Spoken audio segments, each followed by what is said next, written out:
from IPMI International Business School, class of September 2022. We are Group 3, consists of me, Nathania, Bagas Baskoro, Eka Rizki Sukmadewi, Reni Rosmalawati, and Mirza Aditya Rachmat. Today, we would like to share with you what we read from Mark Fisher's book, Capitalist Realism. Is There No Alternative? This book review is to fulfill our assignment from Prof. Roy Sembel and Mrs. Julita Fairina on global economy and international business class. Through this book, Fisher makes the case that capitalist realism mentality needs to be acknowledged, and if we ignore it, we cannot move forward. Please check it out, our book review. In Chapter 1, Fisher focuses on two aspects of contemporary capitalism. First, he wants to politicize by identifying the social roots of certain contemporary mental health, such as depression, addiction, and attention deficit disorder. The term capitalist realism describes the end of history outlook that make it illogical to consider alternative to capitalism. Capitalism is not only a viable political economic system, but the power of capitalist realism is the effect of its system of equivalence, which can assign all cultural objects where they are religious iconography, pornography, or a monetary value. Next, the word is project seems more like in extrapolation. No cultural object can retain its power when they are no longer with new vision.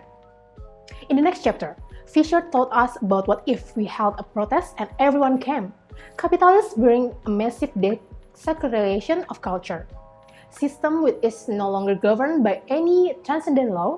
For the example, in the movie Wall-E, it exemplifies what is interpassivity. The movie performs our anti-capitalist for us. There's allowing us to continue to overconsume without punishment. The role of capitalist ideology is an explicit case for something in the way of propaganda does. Chapter 3 and 4 discuss the situation in our capitalist society and how it affects the society views on several subjects. In Chapter 3, called Capitalism and the Real, Fisher talked about the capitalism as an ideology and how it became implemented in society. Realism in this case is about the real impact that capitalism has influenced. There are things that were impossible, but because capitalist society made the impossible seems plausible and even possible. Fisher pointed out that the slew of privatization in the 80s has been a common thing, while it was unthinkable in a decade earlier. Education and healthcare has become more commercialized than before. Fisher stated that the real is a reality that can be seen through its fracture and inconsistency in the apparent reality, and capitalism took control of its disadvantages. Environmental catastrophe is one of them. Climate change and resource depletion are being used as advertising and marketing strategies to support capitalist society. Fisher pointed out mental health problems and bureaucracy to be one of the few reals that have not been capitalist completely. Chapter 4, Fisher mostly talked about the reflexive importance of the student he lectured. Reflexive importance, according to him, is a state where society accepts the bad state of the society. Fisher talked about depression that has been so normal in young adults, where they have an inability to pursue anything else but pleasure. He argues that the disciplinary system is pretty much non-existent, and students have the freedom to consume anything from the capitalist society. Due to the consumer being immovable, the corporation heads become the top of everything, and their paychecks are getting farther and farther from their employees. This is what Fisher called liberal communism, where it's being led by corporations. Chapter 5. Don't let yourself get attached to anything. Fisher's point about post-Fordism world began and different from the Fordist society. Fordist society a lot of marked alienation theory. However, we are living now in a more different during industrial age. Workers were required to do one simple task over and over again, and workers encouraged to not communicate with others and had very strict regulation in the workplace. However, Now our workplace is more decentralized and relies on being multitask and being flexible instead of focusing on learning one skill. Fisher also stated how to this reorganization in the workplace has changed us. This prepare us for uncertainty and for the future for our job. Fisher draw this post for this society back to the incline of mental illness, saying that things such as schizophrenia and bipolar are influence the capitalism system. Chapter 6. All that is solid melt into PR. Visa symbolize the increased expectation of dependency of the hyper-individuality in workplace is using by movie open space. In this movie, workers are required to decorate their uniform with the 7 pieces of flour to show their creativity and individuality, in which creativity and self-expression have become instinctive to labor control societies. Furthermore, the attempt of crudely quantify this effective contribution also tells us the great deal about New York. Mark Fisher ends by saying work slogans such as "Work smarter, not harder" perfectly represent phosphorism. This shift from working hard in factory more hour to a new society where teamwork, efficiency, and communication are more common themes in modern capitalism. The most important details in this text are that neoliberalism is not opposed to the state per se, but rather to particular uses to state funds, and that neoliberalism has reinforced the state during crisis and switching the moral imperative into the state to fix things that capitalism helped to cause.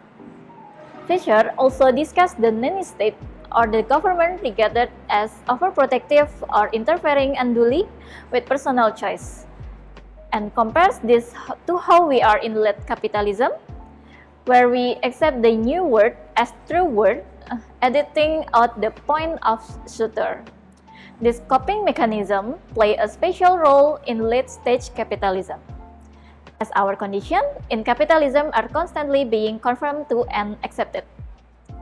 The nanny state of neoliberalism and neoconservatism continues to haunt capitalism realism, where the government is blamed for its failure to act as centralizing power. This is exemplified by the public hostility toward the government after the 2007 flood, which was caused by house builder and the privatization of water companies. Fisher alludes back to the banking crisis of 2008 and point out that this same scapegoating happened on a larger scale. The media framed the economic crisis as a bigger issue of capitalism than individual action taken by private bankers. The shift in blame from the system to the people makes the presumption that the system itself should not be held accountable for its effect on the environment and leaves all responsibility for cleaning up this environment mess to the consumers. This is another way that capitalism becomes powerful, as it unnameable and cannot be tracked down to mean one specific thing. Chapter 9 about Marxist supernanny. Fisher makes an analogy to show us how supernannies play a role in capitalist realism, using the family structure by saying, supernanny is Spinozist to the extent that, like Spinoza, she takes it for granted that children are in a state of humiliation. They are unable to recognize their own importance or unable to grasp the cause of their action or their effects. But the problems supernanny faces do not arise from the action or character of the children, but from the parents.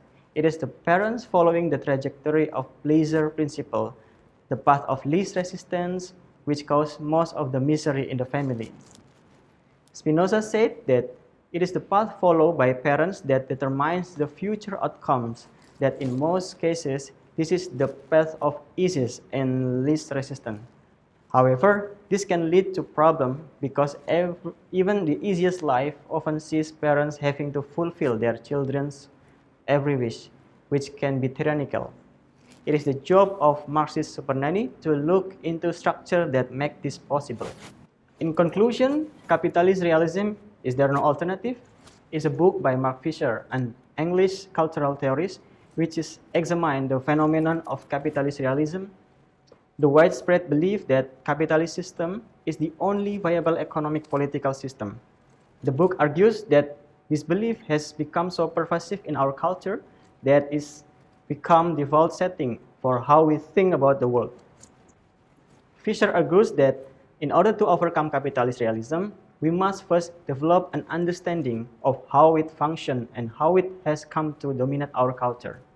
He also claims that we must challenge the idea that capitalism is the only viable economic system and that we must create alternatives to current system.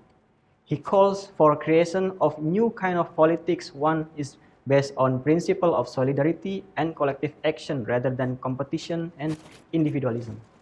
He also suggests that we must be willing to challenge the status quo and take risks in order to create more equitable society ultimately. Capitalist realism, is there no alternative, is call to action.